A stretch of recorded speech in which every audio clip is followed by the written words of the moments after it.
So I first saw the trailer for Yardie about a month ago, and every single day since I've seen that trailer, I've had that song stuck in my head. You know that zoonga zoonga zoonga zoong, that song. Every single day it pops into my head. I thought once I'd seen the movie, it would get out of my system, it would leave. No, it's still there. Sometimes I can't sleep at night because I'm just singing that damn song. It's a good song though. This movie's got a great soundtrack.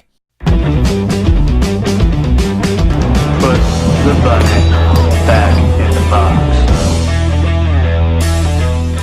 Starring amongst others Amul Amin, Stephen Graham and Akin Ghazi, directed by Idris Elba off of a screenplay by Victor Headley, Brock Norman Brock and Martin Stellman, this is my review for Yardie. Yardie is the story of Dennis, who goes by the name D. He sees his brother murdered at a very young age. He grows up in the drug business and he's sent across to London to deliver some cocaine.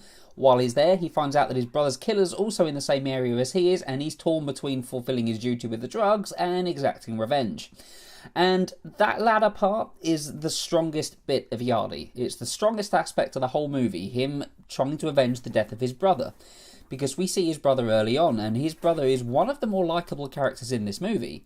We don't get to see him a lot, we don't get a huge amount of time from him, but when you do see him, there was just something about the performance. Everardo Creary, I think, is the guy who played that. If I'm pronouncing that name incorrectly, I apologise.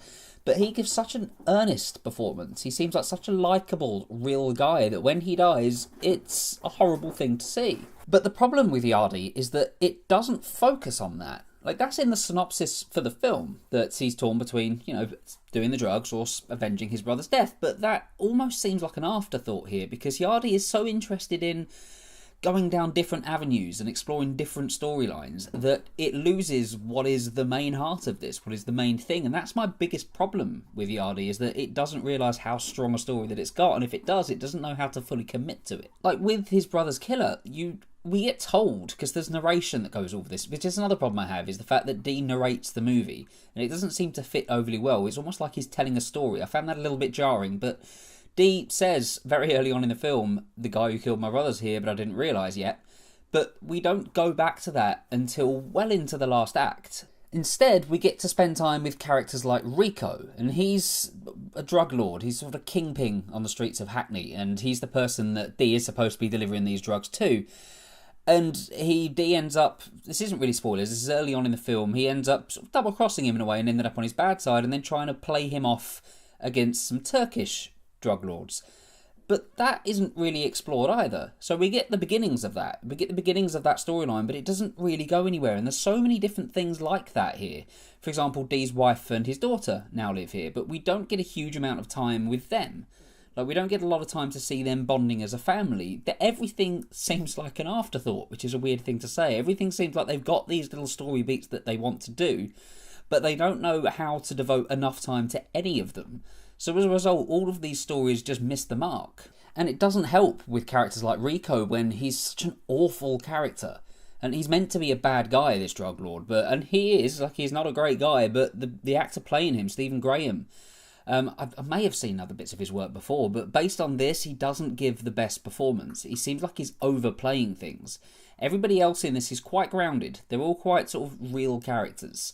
He seems so over the top and so hyper, and he does some very weird things with his accents. Like, one minute he'll talk Jamaican, and in the same sentence he'll just stop talking like a Cockney geezer again. It's really, really jarring and bizarre, and I'm assuming it was deliberate, because there's no way that couldn't have been picked up on.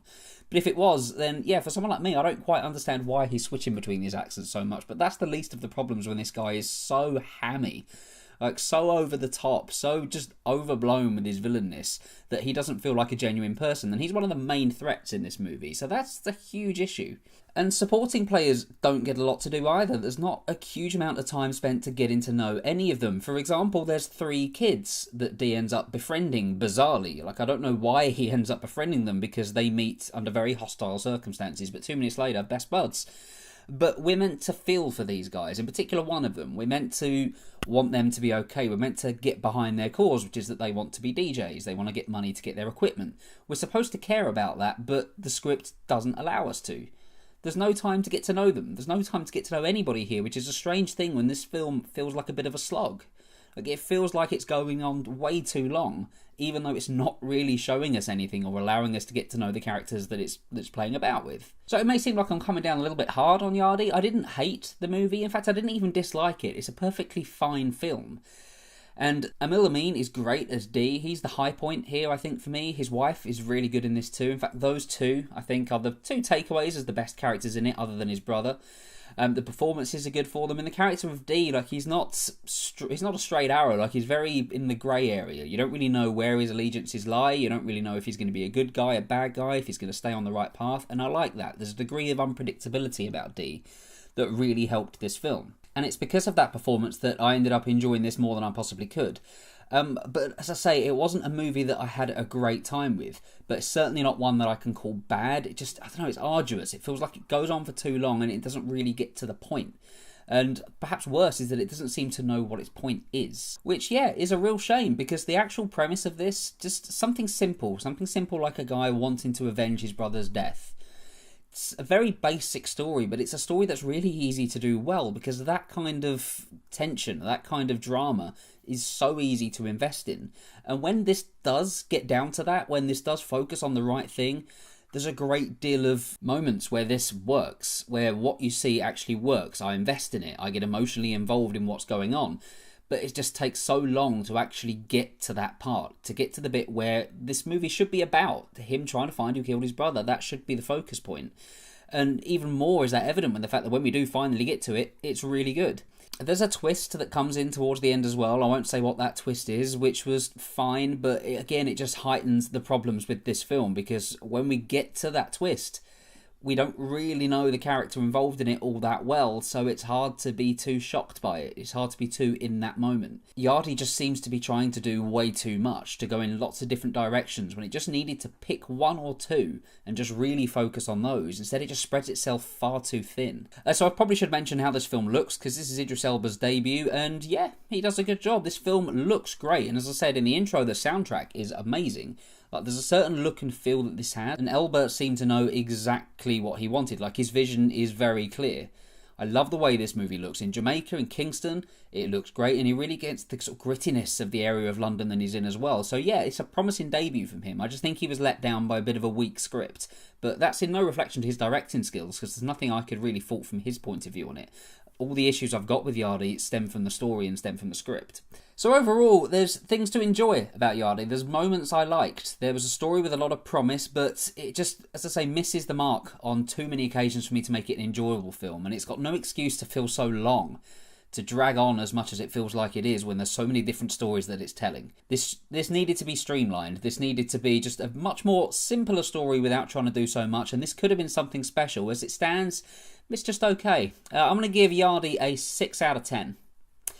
Have you seen Yardie? If so, let me know what you think about it in the comments below. Do hit like and subscribe if you enjoyed this video. Coming up in the week, Crazy Rich Asians review and episode by episode of Buffy. I think they'll be Monday and Tuesday. I think they'll be going up, so look out for them. Thank you very much for watching this, and I'll see you on the next video.